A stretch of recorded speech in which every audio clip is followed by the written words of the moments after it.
is Superman number 691. This one I found to be somewhat less enjoyable. I mean, it kind of just begins with Mon-El and Supergirl, and then you find out that it's not Supergirl, it's that weird bitch that's been working for Sam Lane, and she's trying to make Supergirl and all Kryptonians look bad. It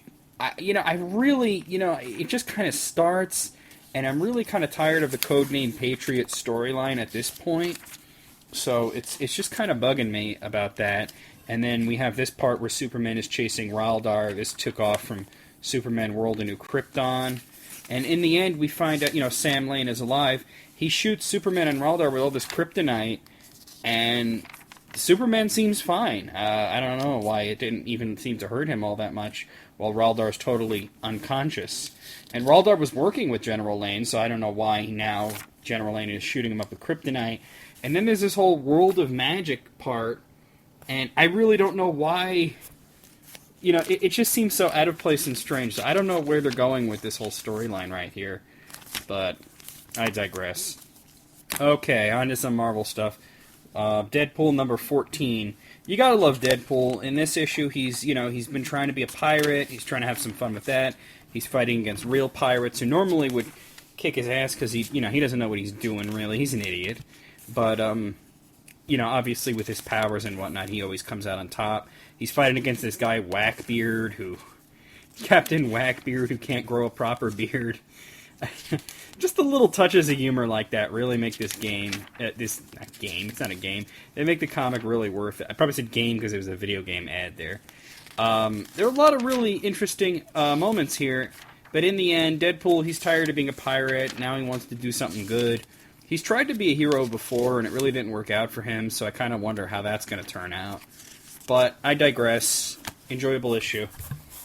Here's the Flash Rebirth number 4. Now this series, this is kind of like in the same bag as like Final Crisis, is that I think that it's going to wind up being a lot better once you get the whole thing at once in like a hardcover or a trade and read it all at once.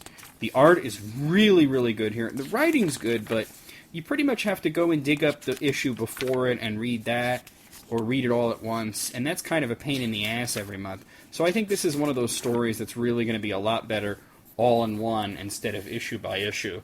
So I don't really want to talk about Flash Rebirth too much, because it's kind of a little confusing, and I recommend that unless you're like a really big Flash fan and you're familiar with all the old characters and such, that you wait until it's over and read it all at once.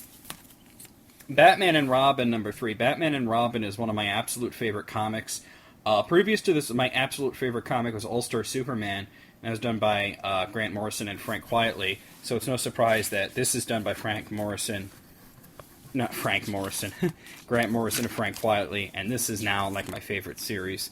I I love this part right here where Dick says, "I'm Batman." That's great. Finally, about time he said this. I think the villain in this, Professor Pig, he's absolutely out of his mind. I am so sick of this ad.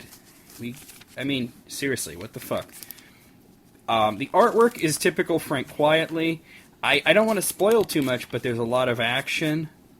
And it sets up the next storyline perfectly, as there's this one girl that Robin is trying to save, but he winds up having to leave her behind because Professor Pig is attacking him. And in the end, let's skip to that. She's actually attacking all the other doll children, and she gets approached by the new Red Hood. I don't know who the new Red Hood is. There's another Batgirl ad. I'll get to that in a second. Here's Deadpool Suicide Kings number 5. This is the last issue of Deadpool Suicide Kings. I've actually really enjoyed this. I love the interplay between Deadpool and Spider-Man. I thought they actually worked pretty well together in this one. Much better than Spider-Man's appearance in Cable and Deadpool when he was there. I thought they actually kind of enjoyed working together, which was interesting. I love this part where, he's not sure whether he's seeing it or whether it's a hallucination, and he has to ask Spider-Man if he's really seeing it. And Spider-Man's like, "You mean the Punisher on Green Goblin's glider wearing Unicron's battle arm and the Claw's prosthetic hand?" And he's like, "Oh, yeah, we're all good. You see it too." So I thought that was pretty funny. Of course, everything wraps up pretty well. I don't want to spoil it, but I really, really enjoyed this miniseries, so I can't wait to get that, like in a trade or a hardcover or whatnot. Here's Justice Society of America number 30, which, you know, you got Fate steps in, Dr. Fate. I don't even know who the new Dr. Fate is, but seems pretty interesting. Seems like he's going to be yet another recruit. Speaking of recruits, I think that the two new recruits, well, the one guy seems kind of sinister, and the other guy is like all wholesome and innocent, and it looks like the wholesome and innocent guy is what's behind all this. And I think that maybe he might have a crush on Stargirl, and that's why all these villains that were hired to attack the JSA won't fight her, because he's paying them, and, well, that's my theory, you know, anyway. Yet another Batgirl ad, they're really pushing that. I do got the first issue of that in here. You know, it's another great issue of JSA. I think the whole thing where they kind of fake you out, like, is Mr. Terrific dead or not? I thought that was kind of, you know, pointless. And near the end, Magog and Wildcat are getting into it, you know. And it looks like Wildcat's going to have to kick his ass. He kind of needs it. Good issue. Blackest Night Titans. I hate this cover. It's so gross. You got this gross-looking corpse Black Lantern Terror just totally fucking Frenching out with Changeling or Beast Boy or whatever the fuck he's calling himself these days. I absolutely hate the Titans book. The Teen Titans book ain't that bad, but I don't like the current team they have now. But the Titans book, I can't stand it. But I got this because it's Blackest Night, and it's somewhat interesting. It plays off the Hawk and Dove stuff a lot. If you remember in the recent issue of Blackest Night, they went into the whole thing where the Black Rings tried to come for the deceased Dove, and it just said that he's at peace, and they replay this whole thing there. So they can't claim him, but they claim Hawk. The current Hawk and Dove, it kind of has the same thing, and I think that Dove, whether it's, you know, the original Dove or a new Dove or whatever, is kind of the key. And they see her as white. And white is not a color that's assigned to any of the motions, and where it says an emotion, it's just like a squiggly line. So I think that Dove is going to be very important to defeating these Black Lanterns. Then there's this whole thing in his mind where he's making out with Tara, and, you know, I just, it wasn't that great. It was kind of interesting, but I'm really just getting it because it's part of Blackest Night. I can't stand the Titans. I really can't.